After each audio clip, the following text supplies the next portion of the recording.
मा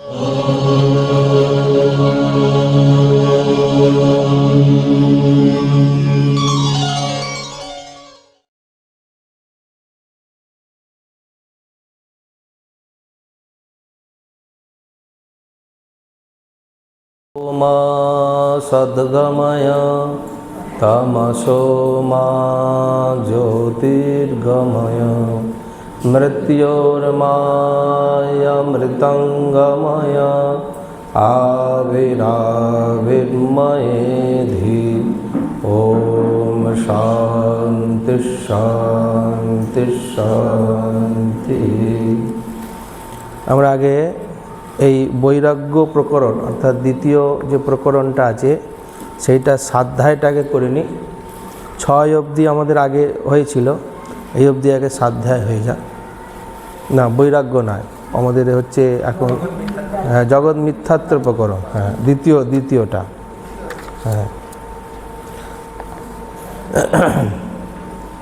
শ্রী বশিষ্ঠ উবাচ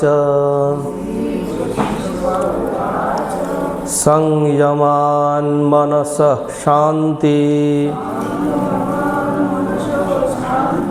মেতি সংসার সংভ্রমঃ মন্দরে স্পন্দতাং ইয়াতে যথা ক্ষীরমহার্ণবঃ চিত্তোন্মেষ নিমেষাভ্যাং সংসারস্যোদয়ক্ষয়ো বাসনা বাসনা প্রাণ সংরোধা দনিমেষং মনঃ কুরু। আয়ং হি স্ববিকল্পোত্থঃ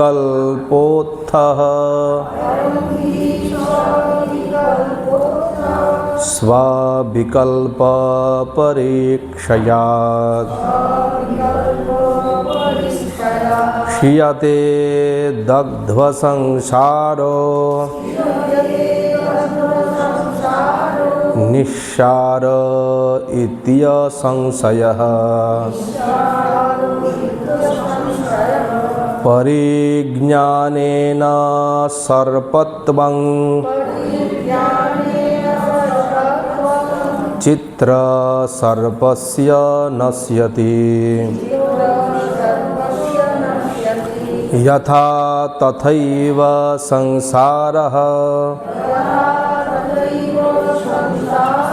স্থিত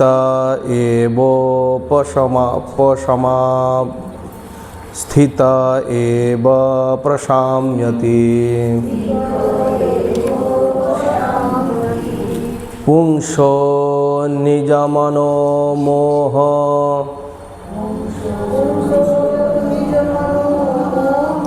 কল্পিতো দুঃখদস্মৃতঃ সংসার চিরবেতালো বিচারেণ বিলীয়তে। ঈদৃশী রাম মায়েয়ং ইয়া শ্বানাসেন হর্ষদা ন লক্ষ্যতে স্বভাবস্যাঃ প্রেক্ষ্যমাণৈব নশ্যতি। এই অবধি আমাদের আগের দিন হয়েছিল, তাই তো? 6 নম্বর শ্লোকেতে যেটা বলার উদ্দেশ্য হলো যে আগে 5 নম্বর শ্লোক পর্যন্ত এটার বলার এই অধ্যায়ের উদ্দেশ্য হচ্ছে জগৎটা যে মিথ্যা, সেই জগতের মিথ্যা কিভাবে প্রমাণ হবে, বা জগৎটাকে আমরা যেভাবে দেখছি। যেমন মূল কথাটা জগৎগুরু শঙ্করাচার্য বলেছেন ব্রহ্ম সত্য জগৎ মিথ্যা। আমরা আগে এ নিয়ে বিশদ আলোচনা করেছি যে জগৎটা সত্য, এটা প্রমাণ করার প্রয়োজন নেই। সত্য তো সত্যই থাকে, কিন্তু প্রমাণ করতে হবে কোনটা না জগৎটা যে মিথ্যা, এটাই আমাদের কাছে মূল কথা। কেন যাকে আমরা এত কাল, এত বছর, এত জন্ম ধরে আমরা সত্য বলে মানি, সেই সত্যটা কী করে মিথ্যা হয়ে যায়? আমাদের ধারণায় যেটা সত্য, সেই সত্যটা যে মিথ্যা, এটা আমাদের কাছেই মূল চিন্তার বিষয়। সেটা নিয়েই চিন্তা, সেটা নিয়েই বিচার, সেটা নিয়েই বিশ্লেষণ। সেই জন্যে রামকে উদ্দেশ্য করে বশিষ্ঠদেব বলছেন যে ইয়ং মায়া ঈদৃশি। ঈদৃশি মানে আগে যেরকমভাবে শ্লোকে বলা হলো, আগের দিন আমরা এ নিয়ে বিশদ আলোচনা করেছি। কি বলছেন? ইয়া স্বানাশেন হর্ষদা, অর্থাৎ যেটি নাশ হয়ে গেলে আনন্দ দান করে। আনন্দ দান করে মানে কি? এই আনন্দটা সেই আনন্দ নয়। এই আনন্দটা কি আনন্দ? নিরবিচ্ছিন্ন আনন্দ। যেরকম একটা কলসিতে জল ভরা আছে, কলসিটাকে, ঘড়াটাকে উল্টে দেয়া হয়েছে, কিন্তু ঘড়ার মুখেতে একটা বড় পাথর দিয়ে আটকে দেওয়া রয়েছে। আমি জানি কলসিটা ভারী, কলসির ভেতর জল আছে, কিন্তু জলটা আমি দেখতে পাচ্ছি না বা আসছে না। কেন না আসার কারণটা কি? পাথরটা দিয়ে আটকানো আছে। এবার যদি পাথরটাকে আমি খুলে দিই তাহলে কি হবে? তাহলে জলটাকে আমি নিয়ে এলাম না পাথরটাকে খুলে দিলাম? কোনটা করলাম? তাহলে পাথরটা খুললে স্বাভাবিকভাবেই জলটা আসবে। সেরকম এই যে নিরবিচ্ছিন্ন আনন্দ, এই আনন্দটা তো আছেই, কিন্তু তার মুখে ওই যে হিরণ্ময়েন পাত্রেণ সত্যস্য পিহিতং মুখম, এই মায়ার দ্বারা কি হচ্ছে না, ওই মুখটাকে আটকে দেওয়া হয়েছে, আনন্দের মুখটাকে আটকে দেওয়া হয়েছে। এবার যখন আমার সেটা নাশ হয়ে যাবে, অর্থাৎ জগৎ নাশ হয়ে যাবে, তখন স্বাভাবিকভাবে নাশ হয়ে গেলে কি থাকবে? তখন কেবলমাত্র আনন্দ মাত্রম অবশিষ্যতে, কেবলমাত্র আনন্দ থাকবে। সেইটি এখানে বিশদভাবে আলোচনা করেছেন। ন লক্ষ্যতে স্বভাবস্য প্রেক্ষ্যমাণৈব নশ্যতি। এই সম্পর্কে আরও বললেন যে ইহা স্বভাব, অর্থাৎ নিজে যে কি তাহা দেখা বা বোঝা যায় না, কারণ বিচার দৃষ্টিতে দেখলে ইহাকে পাওয়াই যায় না, ইহাই নাশ হয়, ইহাই তাই অনির্বচনীয়। সেই জন্যে এই আনন্দকে বলা হচ্ছে অনির্বচনীয়। এই আনন্দটা যে কি, আনন্দটা স্বরূপ কি, আনন্দটা কিরাম অনুভব, আনন্দটা কি করতে পারে, আনন্দটা এলো কোত্থেকে, এতগুলো যে প্রশ্ন, একে নিয়ে কোনো প্রশ্নই নেই, একে নিয়ে কোনো প্রশ্ন করা যায় না। কারণ কি? এগুলো সবেরই অতীত, সবারই এটা পারে, এটা অবস্থান করছে। আমরা খেয়ে আনন্দ বলতে পারি, কণিকা মাত্র আনন্দকে ব্যাখ্যা করা যায় যে ভাই আমি ওই জায়গায় গিয়ে খুব সুন্দর একটা জিনিস দেখে আমার খুব আনন্দ হলো, এই বস্তুটা পেয়ে আমার আনন্দ হলো, এই দ্রব্যটা আমার নিয়ে আনন্দ হলো। দেখে শুনে খেয়ে, অর্থাৎ পঞ্চ ইন্দ্রিয় দিয়ে গ্রাহ্য সুখানুভূতি আমি বলতে পারি, কিন্তু পঞ্চ ইন্দ্রিয়ের অতীত যে আনন্দটা রয়েছে সেটা আমি কী করে বলবো? সেটা তো বলা যাচ্ছে না। যেরকম সুষুপ্তির আনন্দ বলা যায় না, কেন না তা পঞ্চ ইন্দ্রিয়ের অতীত বলে।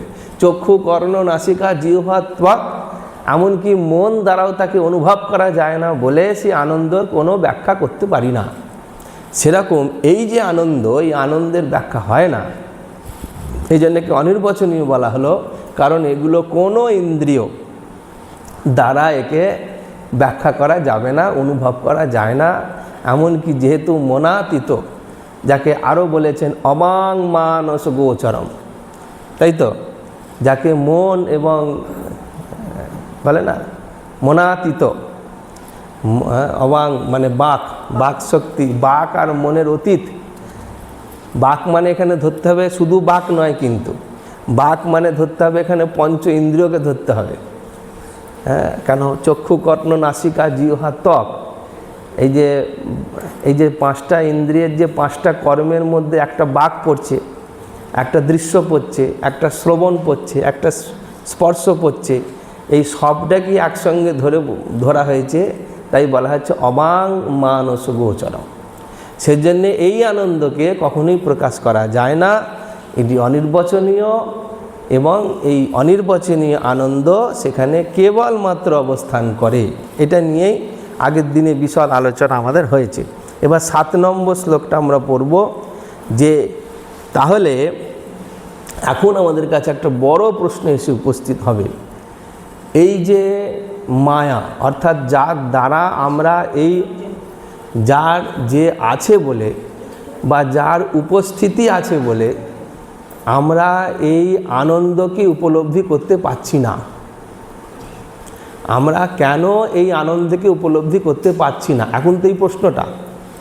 তাহলে আমরা উপলব্ধি করতে পারছি না কেন, তার উত্তরে এলো যে আমরা মায়ার অধীন বলে, মায়ার দ্বারা আবৃত বলে, মায়ার মধ্যে রয়েছি বলে, মায়ার প্রভাবে রয়েছি বলে, মায়ার দ্বারা সংশ্লিষ্ট বলে, মায়ার দ্বারা পরিচালিত বলে, এত কিছু বলা যায়। যে আমি বলে যে সত্তাটা আমি অনুভব করছি, সেই সত্তাটা মায়ার দ্বারা প্রভাবিত হয়েই আমি বলে আমাকে উপলব্ধি করছি। তাহলে এই মায়াটা এলো কোত্থেকে? সেই মায়াটার কি স্বরূপ? এই মায়াটা কি আদৌ যাবে না যাবে না? কেন মায়া যদি না যায় তাহলে সে আনন্দ আসবে না। তাহলে মায়াটা আদৌ যাবে না যাবে না? গেলে পরে যাবে কি করে? এটা কি যাওয়া সম্ভব? এবার এই প্রশ্নগুলো মনের মধ্যে আসবে, এবার তার উত্তরগুলো দিতে শুরু করছে। মায়া সম্পর্কে বিচারটা কি আছে এটা নিয়ে আমরা একবারে 7 নম্বর শ্লোকটা পড়ব। অহো তু অহো নু চিত্রা মায়েয়ং তাত বিশ্ব বিমোহিনী সর্বাঙ্গ প্রতমপ্যাত্মা সর্বাঙ্গ প্রতমপ্যাত্মা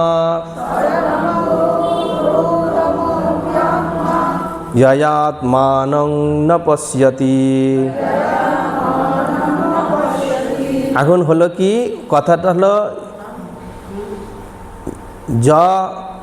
অয়ম আত্মানম ন পশ্যতি। মূল কথা হলো আত্মাকে ন পশ্যতি, আত্মাকে সাক্ষাৎকার আমরা করতে পারি না। কেন পারি না? তাই বলছেন হে তাতো, তাতো বলে সম্বোধন করছেন কাকে? না, তাতো বলে সম্বোধন করছেন আমাদের রামকে। বলছেন কে? বশিষ্ঠদেব। বশিষ্ঠদেব সম্বোধন রামকে বলছেন তাত। এই তাত শব্দটা সম্বোধন সূচক শব্দ। কি বলছেন? না ইয়ং বিশ্বমোহিনী মায়া নু চিত্রা জয়া বিমোহিতা সন আত্মা সর্বাঙ্গ প্রতম অপি আত্মানম ন পশ্যতি। অর্থ কি বলছেন? বশিষ্ঠদেব বলছেন, হে স্নেহভাজন শ্রীরামচন্দ্র, অহো এই বিশ্ব বিমোহিনী মায়া কি বিচিত্র। মায়া সম্পর্কে আপনি প্রশংসাই বলুন আর মায়া সম্পর্কে হতাশাই বলুন। এখানে বলছেন এই মায়া অত্যন্ত বিচিত্র। এই মায়ার দ্বারা মোহিত হইয়া জীব সর্বাঙ্গ ব্যাপ্ত আত্মাকেও জানিতে পারে না। সর্বাঙ্গ ব্যাপ্ত আত্মা, এই আত্মা সর্বাঙ্গ মানে, আমি যদি মনে করি সর্বাঙ্গ মানে আমার সর্বাঙ্গ, আমি যদি মনে করি যে এই ঘরের সর্বাঙ্গ মানে ঘরের পুরো সর্বাঙ্গ, আরও যদি বড় করা যায় তার মানে বিশ্বের প্রতিটি বিশ্ব বলে বা ব্রহ্মাণ্ড বলে বা প্রকাশময় জগৎ বলে যা কিছু আছে সব কিছুর মধ্যে ওতপ্রোত হয়ে রয়েছে এই আত্মা। যে আত্মা সর্বাঙ্গ শব্দের অর্থ দিয়ে যেন বলা হলো, গীতাতেও ভগবান বলেছেন আত্মার ব্যাপ্তি নিয়ে কি বলেছেন? গীতাতে কি বলেছেন? যেন সর্বমিদং ততম, সবার মধ্যে ওতপ্রোতভাবে যেভাবে রয়েছে তার মান। উদাহরণস্বরূপ কি বলা হয়েছে? হ্যাঁ, যেন সর্বমিদং ততম। উদাহরণস্বরূপ কি বলা হয়েছে? আকাশ বলা হয়েছে। বরফকে ধরে নাও, আকাশকে নাই বা ধরতে পারলে বরফকে ধরে নাও, একটা বরফের মধ্যে জল কোথায় আছে? ওপরে আছে না, তলায় আছে না, মধ্যে আছে, কোথায় আছে? ওতপ্রোতভাবে আছে, তাই তো? বরফের মধ্যে সর্বত্র ওতপ্রোতভাবে যেরকমভাবে জল রয়েছে, সেরকম ওতপ্রোতভাবে সর্বত্র আত্মা রয়েছে। আমার কেশাগ্র থেকে নখাগ্র পর্যন্ত ব্যাপ্ত হয়ে যিনি রয়েছেন তিনি আত্মা রয়েছেন বলেই চুলটা বাড়ছেও বটে, উঠছেও বটে, দুটোই দেখতে পাচ্ছি। বাড়ছে, উঠছে, সাদা থেকে কালো থেকে সাদা হয়ে যাচ্ছে, এত কিছু যে হচ্ছে। একটা মরা ব্যক্তির চুল যেমন ছিল সে কালো হবে না, সাদাও হবে না, উঠবেও না, যেমন ছিল তেমন। কিন্তু আত্মা রয়েছে বলে এই এত কিছু ঘটনা ঘটছে। এমনকি পায়ের নখটাও ধীরে ধীরে বাড়ছে, ওই আত্মা রয়েছে বলে, সর্বব্যাপ্ত হয়ে রয়েছে বলে। সেকে কি করে ধরা যাবে? অহ, এখানে একটা উদাহরণ দিয়ে বলছেন অহ। এই উদাহরণটা শ্রীমদ্ ভাগবত থেকে নেওয়া হয়েছে। সেখানে বলছেন কি না, এটা নৈষ্কর্ম সিদ্ধি থেকে এইটা নিয়েছে, এটা নৈষ্কর্ম সিদ্ধি। নৈষ্কর্ম সিদ্ধি থেকে কি বলছেন যে অহধ্রাশ্চমবিদ্যায়া না কশ্চিদতিবর্ততে প্রমাণং বস্ত্বনাদৃত্য পরমাত্মেব তিষ্ঠতি। বলছেন যে অবিদ্যার কি আশ্চর্য প্রভাব, কিরম আশ্চর্য না, যাহাকে কোনো ঐশ্বর্যবান পুরুষ অতিক্রম করতে পারেন না, কারণ প্রমাণ ও বস্তুর স্বভাব তিরস্কার করত সৎস্বরূপ পরমাত্মার ন্যায় উহা স্থিত হইয়া থাকে। সৎস্বরূপের মতনই যেন রয়েছে, একে কিছুতেই বাদ দেওয়া যাচ্ছে না, কোনোভাবেই বাদ দেওয়া যাবে না। মায়াকে তিরোহিত করার মতন আশ্চর্য বা ক্ষমতা কারুর নেই। যাকে চণ্ডীতেও বলে দিয়েছে যে জ্ঞানীনাম অপি চেতাংসি দেবী ভগবতী হিসা বলাদা কৃষ্ণ মোহায় মহামায়া প্রযোচ্যতি। জ্ঞানী ব্যক্তিদেরও পর্যন্ত বলপূর্বক এই মায়া তাকে প্রভাবিত করে ফেলে। মায়ার থেকে নিস্তার কিছুই নেই। মায়ার কাজ ঠিক করেই যাবে। মায়ার থেকে বাঁচবার, মায়ার থেকে সরে দাঁড়াবার কোনো নেই, কোনো মানে স্থান কাল কিছুই নেই। কেন নেই তার একটা ছোট শব্দ এখানে ব্যবহার করেছেন যে সৎস্বরূপ পরমাত্মার ন্যায় ইহা স্থিত হইয়া থাকে। সৎস্বরূপ যে পরমাত্মা, যে আত্মা রয়েছে আমাদের মধ্যে, ঠিক তার মতনই এটা সেই রকমভাবেই আচরণ করে যায়। যার জন্যে মায়ার জগতে থেকেও মায়াকে অস্বীকার করতে পারি না। মায়ার জগতে থেকে সবটাই মায়িক, সব মায়ার দ্বারাই পরিচালিত। আমি আছি এখানে, এটাও মায়া। একজন খুব সুন্দরী প্রেমানন্দ মহারাজ, খুব সুন্দর সেদিনকে, মানে বৈষ্ণব সাধু কিন্তু এত বেদান্ত বলছিলেন সেদিনকে, খুব ভাল লাগছিল ওনাকে সেদিন, ওনার প্রবচনটা ছোট করে। সেখানে উনি এই কথা বলছিলেন যে আজকে তোমরা যাকে প্রেমানন্দ বলে হই হই করছো, বস্তুত প্রেমানন্দ বলে কিছু নেই। আজকে যাকে নিয়ে তোমরা হই হই করছো, বস্তুত প্রেমানন্দ বলে লোকটা বা এই দেহটা, এটা বলে কিছু নেই। এটা তো একটা স্বপ্নবৎ। এটা তোমরা দেখছো তাই দেখতে পাচ্ছ, তোমরা একে যেমন দেখছো তেমন দেখাচ্ছে। কিন্তু আমি বলে যে সত্তাটা, সেখানে প্রেমানন্দ তো নেই, সেখানে তো আমি আছি। আমি মানে সেই সচ্চিৎ আনন্দ স্বরূপ রয়েছে। আমার জন্ম নেই, আমার মৃত্যু নেই। অনেকে আমার এই দেহটার মৃত্যু নিয়ে কত কথা বলে, কিন্তু আমি তো জানি আমার জন্ম নেই, আমার মৃত্যু নেই। আমি সেই সচ্চিৎ আনন্দ স্বরূপ হয়ে রয়েছি। এটাই আমার স্বরূপ, এটাই আমি জানি। এই যে নিজেকে জানা মানে সচ্চিৎ আনন্দ স্বরূপ রূপে যে জানা, সবটাই যেন রয়েছে অথচ কিছু নেই। মহারাজ একটা ভালো উদাহরণ দিয়েছিলেন যে দগ্ধ বস্ত্রবৎ। একটা জিনিস ধরুন, একটা কাপড়ের এক ধরনের একটা কাপড়ের পশু তৈরি করা হয়েছে। সেই কাপড়টা ধিকি ধিকি আগুনে জ্বলেছে, জ্বলে পুরো পুড়েছে, পুড়ে সেই অবয়বটা তো একই রয়ে গেছে, কাপড়টা পুড়ে গেছে, তার যে রং চং করা ছিল বা সবটা পুড়ে গেছে, কিন্তু সেটা ওই অবয়বে রয়ে গেছে, কালো হয়ে রয়েছে, কিন্তু এই অবয়বটা দেখাচ্ছে একই রকম রয়ে গেছে। কিন্তু সেইটা কতক্ষণ রয়েছে, মহারাজ এটা খুব সুন্দর বলেছিলেন যে সেটা কতক্ষণ আছে না, যতক্ষণ আমি তাকে মানে চাবড়ে উড়িয়ে দেবো, একবার যদি ফু মেরে দাও তাকে, সেটা সঙ্গে সঙ্গে সেখান থেকে তার অস্তিত্ব আকাশে বিলীন হয়ে যাবে।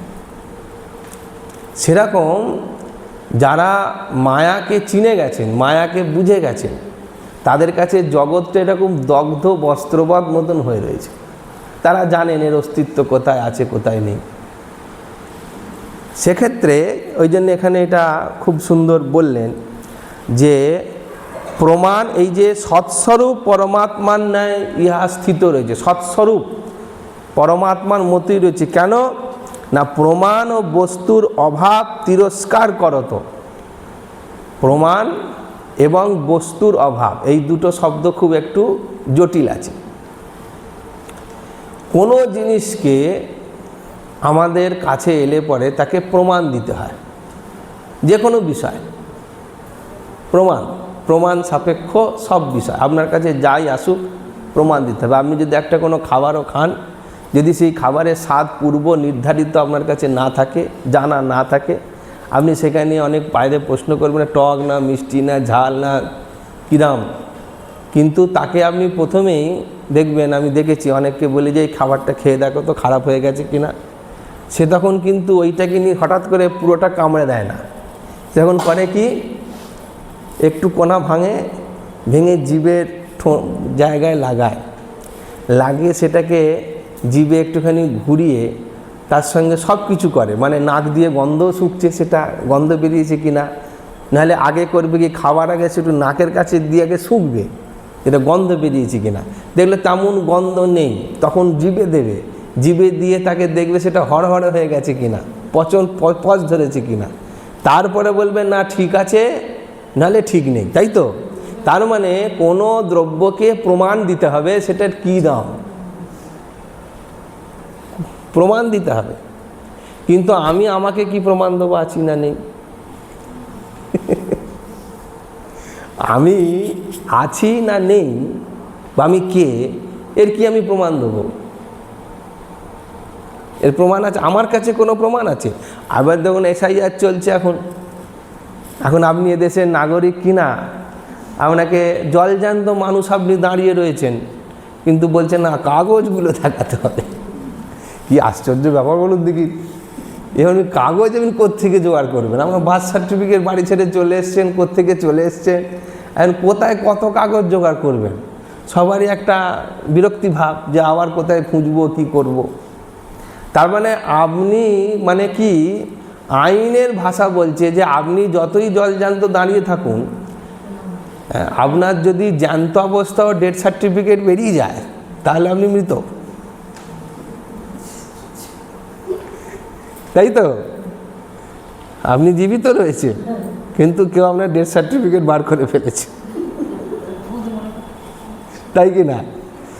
এই সেদিনে একটা ঘটনা ঘটেছে, দেখলাম একটা ছবি দেখলাম যে একটা লোক জল খাচ্ছে। কিরম জল খাচ্ছে? কাঁচের গাড়িতে বসে ফুলের মালা পরে গায়ে নামাবলিটা এতটা নেবেছে, সে উঠে বসে জল খাচ্ছে। মানে লোকটা মৃত ঘোষণা হয়ে গেছিল, তার ডেথ সার্টিফিকেট বেরিয়ে গেছে, তাকে শ্মশানে পোড়াতে নিয়ে যাচ্ছে, এমন সময় সে লোকটা উঠে বসে পড়েছে, বলে আমার জল তেষ্টা পেয়েছে, জল দাও।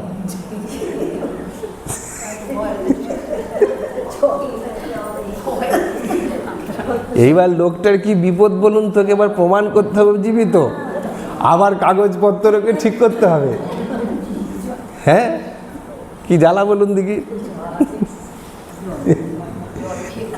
হ্যাঁ, তার মানে এই যে প্রমাণের কথা এলো, এই প্রমাণটা এতটাই কঠিন।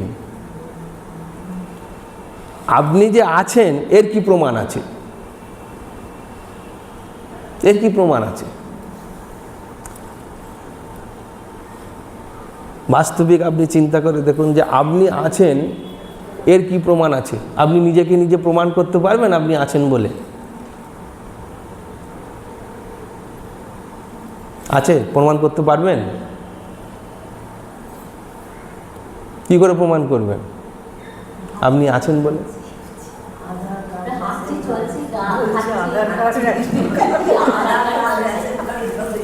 আধার কার্ড, রেশন কার্ড দেখিয়ে প্রমাণ করতে হচ্ছে। কি প্যাথেটিক চিন্তা করুন, আপনি এই প্রশ্নের উত্তর দিতে পারছেন না যে আপনি আছেন, এটার কোনো প্রমাণ নেই। মানে আপনাকে কত কিছু ভাবতে হচ্ছে যে চেঁচিয়ে প্রমাণ করব, যে হ্যাঁ আমি আছি আমি আছি এরকম বলে বলে প্রমাণ করব। নাহলে একটা লোককে ডেকে জিজ্ঞেস করবে এই আমাকে তুই চিনিস কিনা বল, ডাক বলছে আমি নাকি নেই, তুই তো আমায় চিনিস, তুই তাহলে বল। এরকম জায়গায় যাবে তো। তারপর বলবে যে বলে আধার কার্ড রেশন কার্ড থেকে প্রমাণ করাবো। হ্যাঁ, তাই কি না? একটা লোক, এরকম অনেক সিনেমা গল্প আপনারা পড়েছেন, যে একটা আগন্তুক লোক একটা গ্রামে এসেছে, অনেক বছর পরে এসেছে, তাকে সেই গ্রামের কেউ চেনে না। সে বলছে আমি এই গ্রামে থাকতাম, আমি বহুকাল পর থাকি। এবারে তাকে কেউ বিশ্বাস করছে না। কি প্যাথেটিক বলুন তো এবার তার ক্ষেত্রে। সে বলছে আমার ওখানে বাড়ি ছিল, বলে ওই বাড়ি তো অন্য লোকে, তুমি কি করে বলছো? তোমার বাবার নাম বলো, তোমার ছোটোবেলার বন্ধুর নাম বলো। তাহলে নিজেকে প্রমাণ করতে গেলে এত কিছু উত্তর দিতে হচ্ছে, তবে আর একটা লোক, সামনের লোক বিশ্বাস করবে যে লোকটা আছে কিনা। তাহলে এবার আপনি চিন্তা করুন যে আপনার অস্তিত্বের কি প্রমাণ আছে।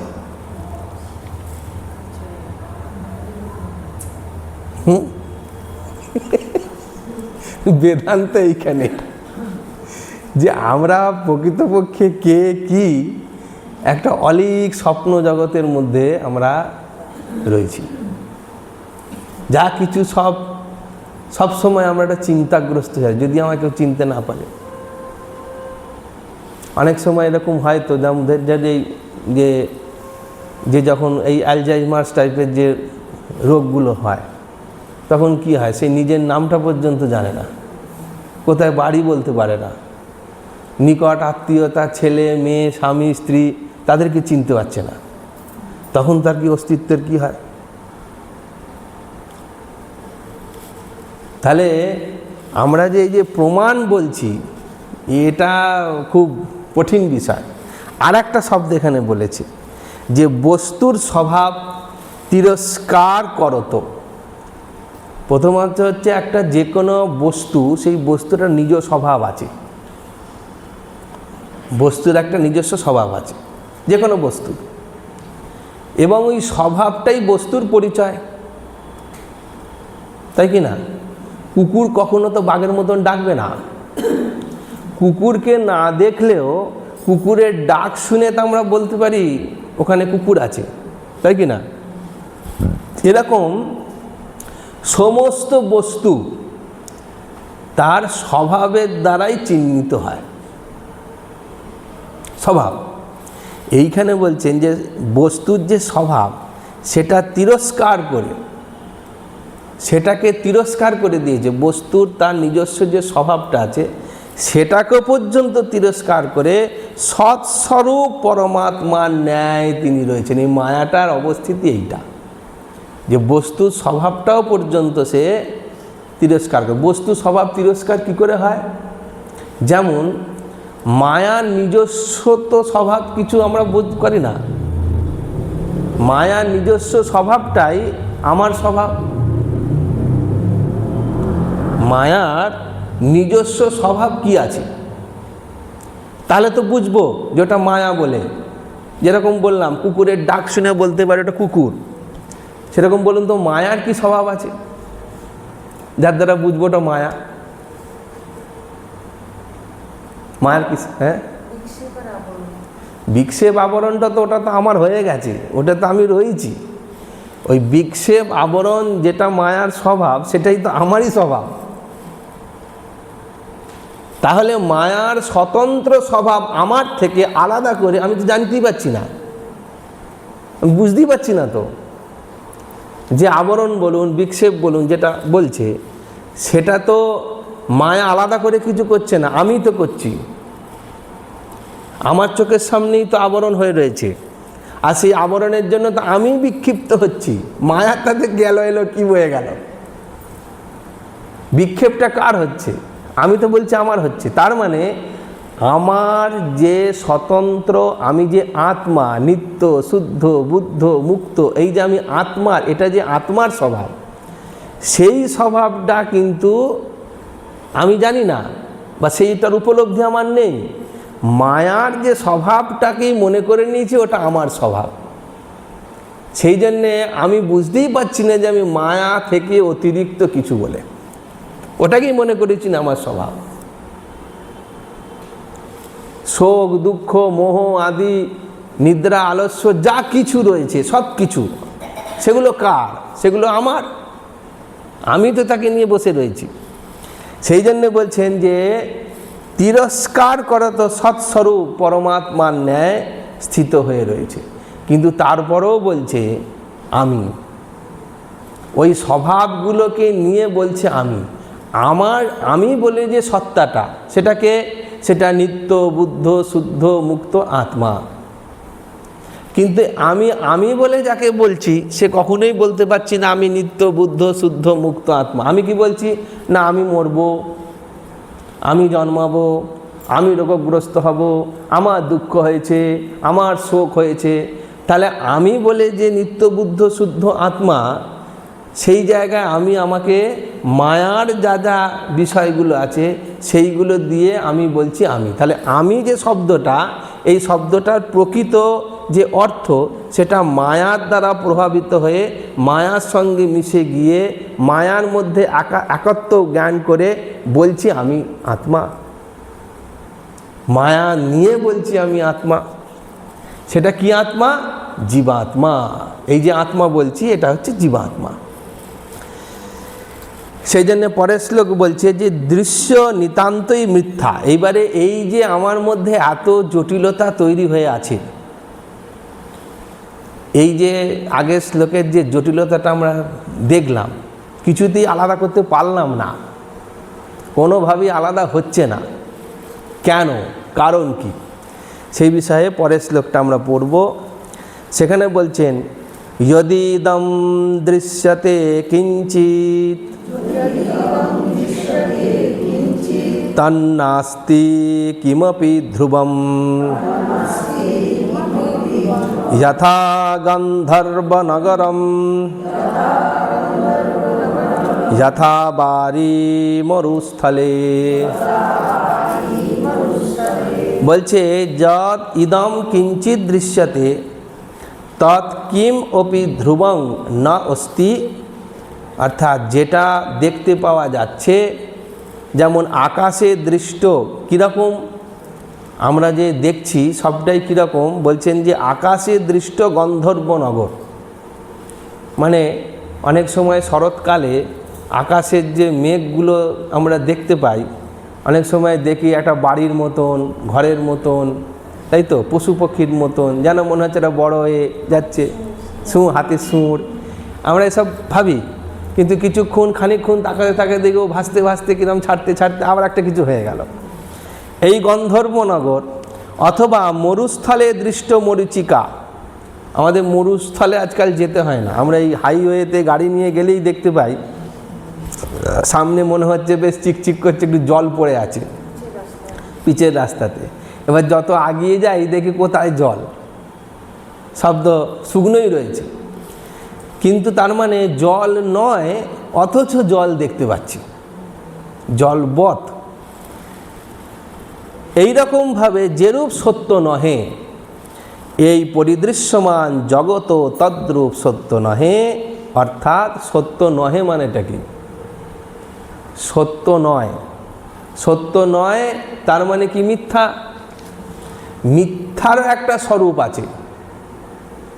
এইখানেই বেদান্ত খুব ভালো করে বোঝার বিষয় আছে যে ব্রহ্ম সত্য, জগৎ মিথ্যা, মিথ্যাটারও একটা স্বরূপ আছে, মিথ্যাটারও একটা স্বরূপ আছে। যেমন একটা কোনো বস্তু বললাম, সেই বস্তুটা নয়। আমি একটা কথা বললাম, যেরকম ধরুন আমি একটা কথা বললাম, একজন এসে বলল, তুই মিথ্যে কথা বলছিস। মিথ্যে কথাটা বলছি মানেটা কি? আমি যে একটা কথা বলেছি তো, একটা কথা আমি বলেছি তো, সেই কথাটা তার মানে আছে তো, সে কথাটা তো চলে গেল না। যেটা বললাম সে এসে বলল এটা মিথ্যে কথা। মিথ্যে কথা মানে কথাটা আছে। ধরুন আমার সূর্য পশ্চিম দিকে ওঠে, আমি যদি বলি, আপনি কি বলবেন? মিথ্যে কথা। কিন্তু সূর্য পশ্চিম দিকে ওঠে এই কথাটা তো আছে, কথাটা তো চলে গেল না। মিথ্যে বললাম কিন্তু কথাটা তো চলে গেল না, কথাটা তো রয়ে গেল।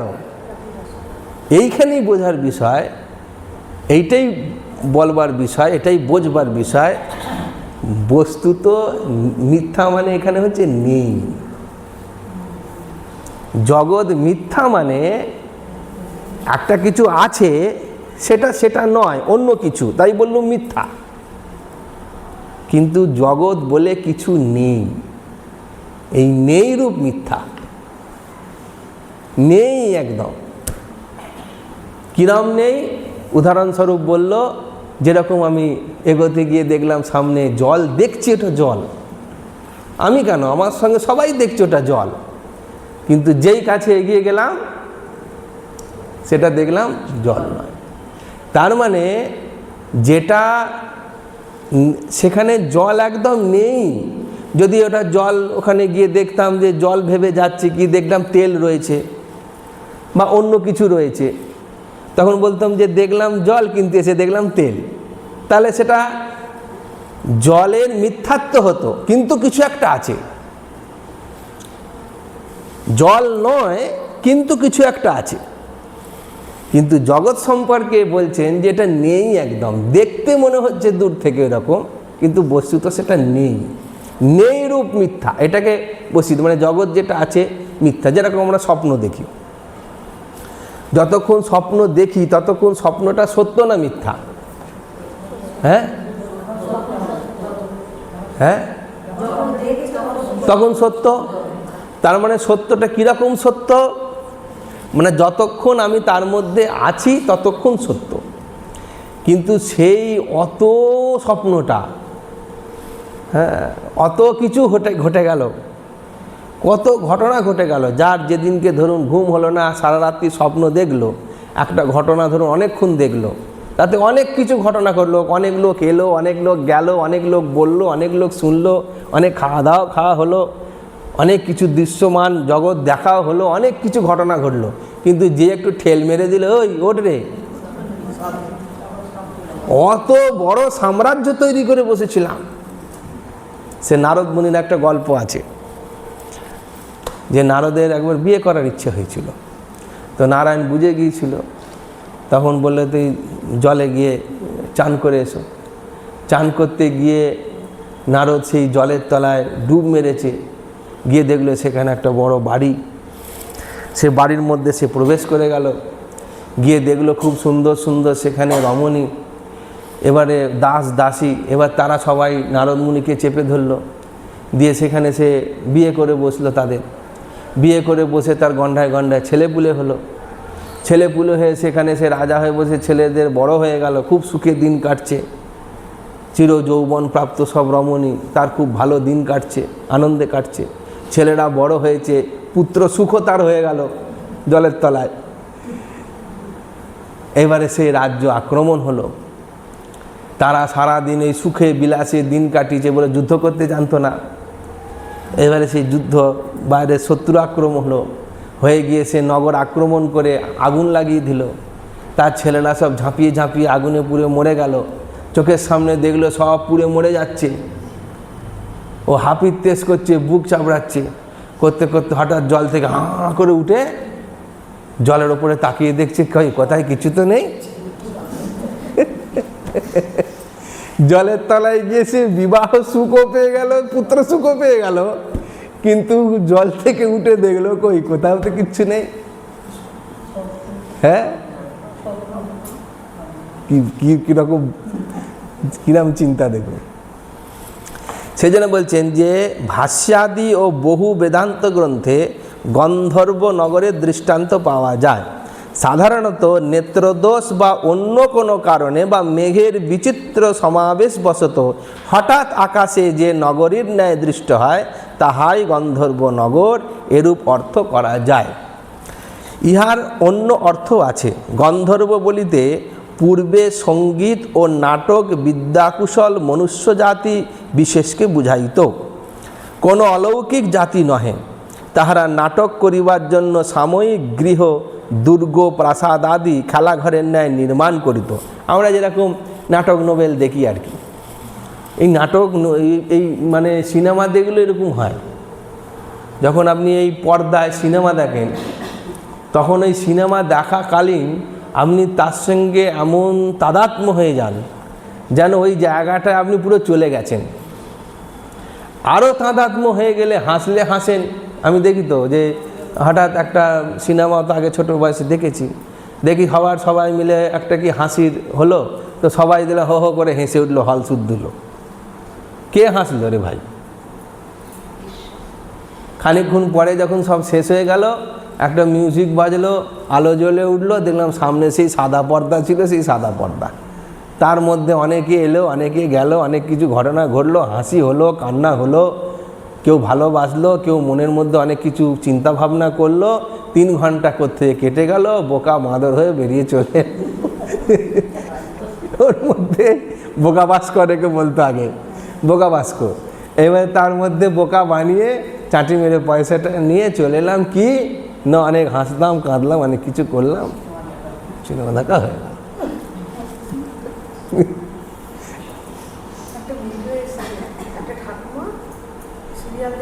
একটা বদমাইশ মহিলা, সে খালি ক্ষতি করে, সে লাঠি নিয়ে রেডি ছিল, লাঠি নিয়ে তেলে টিভি স্ক্রিনে দাঁড়াই করে মারবে, ওকে মারবে, এরকম অনেক। হ্যাঁ, এই তো অনেকেই একজন সেই টিভিতেই দেখছিলাম, ওই যারা সব ওই করেছিল না, ওই মহাভারত সিরিয়াল করেছিল, মহাভারত। তো মহাভারতের মধ্যে তো একটা রাজবাড়িতে, ওই মহাভারত চলাকালীন একটা রাজবাড়িতে, হ্যাঁ শিল্পপতি, তার বাড়িতে সবাইকে সেটের যত লোককে নিমন্ত্রণ করেছে, তো সবাই গেছে। তো সবাইকে তো খুব সুন্দর করে খাওয়াচ্ছে, দাওয়াচ্ছে, করছে। আর যে দুর্যোধন হয়েছে আর শকুনি হয়েছে, ওদেরকে আর ওই দ্রৌপদীর পাশে বসতে দিচ্ছে না। ওই খালি বলছে ওই দিকে বসো, বলে উল্টো দিকে বসিয়েছে, যা হোক বসেছে। তারপর দেখছে এদের দিচ্ছে, ওদের দিচ্ছে না। তারপরে অনেকক্ষণ পরে কেউ বলছে দিয়ে গেল, তাদের নিয়ে এসে ঠক করে একদম রাগের মাথায় বসিয়ে দিয়ে একটা বউ বসিয়ে দিয়ে চলে গেল। মানে সহ্য করতে পারছে না। বলছে যে এত করে চাইলো কৃষ্ণ ভগবান 5টা গ্রাম দেওয়া যেত না। হ্যাঁ, শেষে বলছে যে এত রাগ কেন, কি হয়েছে? বলে এত করে চাইলো, তখন ওইটা ঘটেছে যে এত করে বললো, স্বয়ং কৃষ্ণ বললো যে 5টা গ্রাম দিতে, 5টা গ্রাম দিতে পারলে না। বলে তার সঙ্গে সেইভাবে একাত্ম হয়ে গেছে। ছেলেকে নিয়ে বাড়িতে ফিরছিস শুটিংয়ের পরে স্কুল থেকে, একটা গাড়ি পাশে থেমে বললো, জুয়ারে তো সর্বস্ব হেরেছে, এটা কি দ্রৌপদীর বাড়ি? এত লেগে গেছে। হ্যাঁ, মানে এত রিয়াকশান হতো সেই সময়, এই তাদাত্ম্য হয়ে যাওয়া বলে একে। সেই জন্য বলছেন যে সেই সব নগরাদি বস্তুত নাটক প্রদর্শন করিবার জন্য ইহাই যথার্থ নহে। কতকটা বর্তমান কালে রঙ্গমঞ্চের চিত্রিত পটবরণের ন্যায় ইহা নগরের ন্যায় দেখাইতে বটে, কিন্তু বাস্তব নহে। আকাশে দৃষ্ট নগরীর কল্পনা পরে হইয়াছে, ভাষ্যাদিতে এই পরবর্তী অর্থই পাওয়া যায়। জগৎকে গন্ধর্বনগর অথবা স্বপ্ন বা নাটক তুল্য বলা হয়। স্বপ্ন দর্শনকালে স্বপ্নদিষ্ট পদার্থে বাধ বা মিথ্যাত্ব বুদ্ধি থাকে না। নাটক অভিনয়কালে কিন্তু নটের এই বুদ্ধি থাকে যে সে অভিনয়ই করিতেছে। নাটক যখন করে সে কিন্তু জানে সে অভিনয়ই করেছে। অনেক এই নিয়ে আমাদের আছে যে দ্রৌপদীর মানে বস্ত্রহরণ হয়েছে, মানে সীতাহরণ হয়েছে। তো রাবণ সীতাকে নিয়ে চলে গেছে, এবার সবাই জানে যে রাবণ সীতাকে নিয়ে চলে যাবে, এই দৃশ্যটাই নাটকে হবে। তো কিছু লোক লাঠি সোঁটা নিয়ে রেডি হয়েছে, বলে রাবণ যাহা তক ওকে নিয়ে যাওয়ার চেষ্টা করে, বুঝলি, এইবার মা সীতাকে আমাদের বাঁচাতেই হবে, যা হয়ে গেছে হয়ে গেছে। এইবারে গিয়ে সে যেই টান মেরেছে, রে রে করে একদল লোক ছুটে গিয়ে লাঠি নিয়ে সেই স্টেজে দুমাল দুম মার। তো বলছে এরা করতে গেলে নাটকে ছিল না তো এই দৃশ্যটা, এরা এলো কোত্থেকে? বলছে না, শালা রাবণ আমার গ্রাম থেকে সীতাহরণ হবে, আর গ্রাম থেকে সীতা মাকে আমি যেতে দেবো না, যেখানে গেছে গেছে, আর যেতে দেবো না। মানে এই যে বিষয়টা তাদাত্ম্যতা হয়ে যাওয়া, তো সেই বলছেন যে এটা কিন্তু এটা অভিনয়। সে যে রাবণ হয়ে সীতাহরণ করছে সেও জানে যে আমি এই দুটো স্টেপই একে এগিয়ে নিয়ে যাব, পুরোপুরি তো নিয়ে যেতে পারবো না, এই সিনটা অফ হবে, আমিও আবার চলে আসবো। কিন্তু সে বলে সে জানে অভিনয়, সে জানে যে অভিনয়টা মিথ্যা, এবং আপন যথার্থ পরিচয়টাও নটের মনে থাকেই, মানে নিজের পরিচয়টা সবসময় মনে রাখে। যে নাটক করছে, মানে সে মহাপ্রভু হোক আর কৃষ্ণই হোক, আমি তো দেখেছি যে এখানে মহাপ্রভুর নাটক হচ্ছে, খুব বড় দল এসছে, নাটক চলছে, মহাপ্রভুকে দেখে কত লোকের চোখের জল পড়ছে। হ্যাঁ, সচী মাতার ওই কান্না শুনে সকলের চোখের জল পড়ছে। আর সেই মহাপ্রভু সেখানে মূর্ছিত হয়ে ধাড়াস করে পড়েও গেল। সবাই আর কত কষ্ট পেল মহাপ্রভুর জন্য, সিন অফ হয়ে গেল। মহাপ্রভু তাড়াতাড়ি ছুটে বেরিয়ে চলে এলো পেছন দিকে, দিয়ে বলে পরের সিনটা একটু কেটে দে, বাড়ি ফেরার ট্রেন পাবো না, অনেক বেলা হয়ে গেছে। তাড়াতাড়ি সেই সিনগুলোকে বলে ঠিক আছে, এক পাতা উল্টে দিয়ে আবার পরের সিন চালু হয়ে গেল।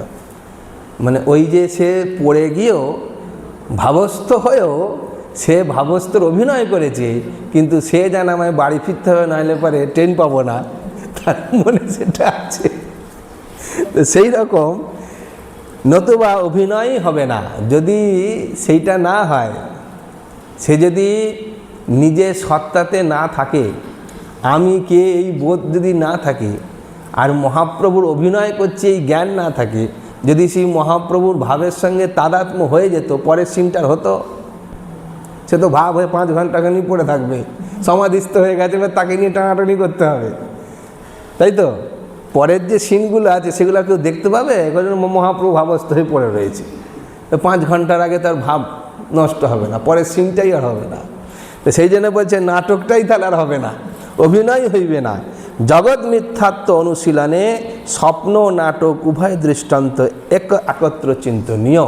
সেই জন্যে জগৎ সম্পর্কে এই ধারণাকে রাখতে হবে, বা এই বিচারটাকে নিয়ে আমাদের এগোতে হবে যে স্বপ্নবৎ জগৎ, স্বপ্নে একটা জগৎ হয়। পরে আমরা এগুলো বিবেক চূড়ামণিতে আরও ডিটেলিংয়ে আমাদের পড়ানো হয়েছে। সেখানে বলছে জাগ্রত অবস্থা, স্বপ্ন অবস্থারও জগৎ। স্বপ্ন অবস্থাটায় কে দেখছে না? সূক্ষ্ম শরীর সেটাকে দেখছে, একই দেখছে, নিজেকেই দেখছে, কিন্তু সেখানে একজন দ্রষ্টা আছে, সেখানে চোখ ফোক সব বন্ধ, কান টান আমি কিছু শুনতে পাচ্ছি না, কিন্তু স্বপ্নে যেটা ঘটছে সেটা শুনতে পাচ্ছি, স্বপ্নে যেটা ঘটছে সেটা আমি দেখতে পাচ্ছি। সেটা কি করে সম্ভব? না সূক্ষ্ম শরীর সেখানে দ্রষ্টা, সেখানে শ্রোতা। এমনকি ওই সময় যদি আপনার প্রিয় বন্ধু আইসক্রিম খাওয়ায়, খাবেন তো? স্বপ্নেতে খেয়েছেন তো? চুষে চুষে খাননি? স্বপ্নে আইসক্রিম বলছে হ্যাঁ খেয়েছি, তাহলে তার স্বাদটাও পেয়েছেন, তার স্বাদটাও, স্বপ্নে স্বাদও পেয়েছেন, টক মিষ্টি ঝাল স্বাদও পেয়েছেন। তার মানে এই যে স্থূল শরীরের পেছনে একটা সূক্ষ্ম শরীর রয়েছে, সেটাও সেখানে ছিল, আবার সেটাও বিলীন হয়ে যাচ্ছে। যখন আবার জেগে যাচ্ছি, সেগুলো সব মিথ্যা হয়ে যাচ্ছে। সেই জন্য একে কী বলে না, এই যে আমরা স্থূল শরীরে রয়েছি, এটাকে বলছে দীর্ঘকালীন স্বপ্ন। যখন আমাদের জ্ঞান প্রাপ্তি কোনো না কোনো জন্ম হয়ে যাবে, তখন এই জন্ম জন্মান্তরের এত কিছু, তখন সেই স্বপ্নবৎ একটা দীর্ঘ স্বপ্নের মতন তৎক্ষণাৎ ওই ঠেলে দিলে যেরকম জেগে গেল করে স্বপ্নটা ভঙ্গ হয়ে গেল, সেরকম তার সে সমস্ত কিছুই নষ্ট হয়ে গেল। পুরো জন্ম জন্মান্তরের সমস্ত অনুভূতি একদম সেখানে তার বিলীন হয়ে যাবে। এই অবধি থাক, আজকে 2 শ্লোক হলো। शङ्करं शङ्कराचार्यं केशवं बादरायणं सूत्रभाष्यकृतौ वन्दे भगवन्तौ पुनः पुनः। ईश्वर गुरुरात्मेति मूर्तिभेदविभागिने व्योमवद्व्याप्तदेहाय दक्षिणामूर्तये नमः। स्निग्धं हास्यं वदनकमले लोचने प्रेमदीप्तिः भाले ज्योतिशिरसि च जटाजूटचूडापिसङ्गा नित्यं यस्य स्फुरति हृदये शुद्धवात्सल्यधारा नन्दो भुरि विजयते वैद्यनाथस्वरूपः। ॐ पूर्णमदः पूर्णमिदं पूर्णात् पूर्णमुदच्यते पूर्णस्य पूर्णमादाय पूर्णमेवावशिष्यते। ॐ शान्ति शान्ति शान्तिः।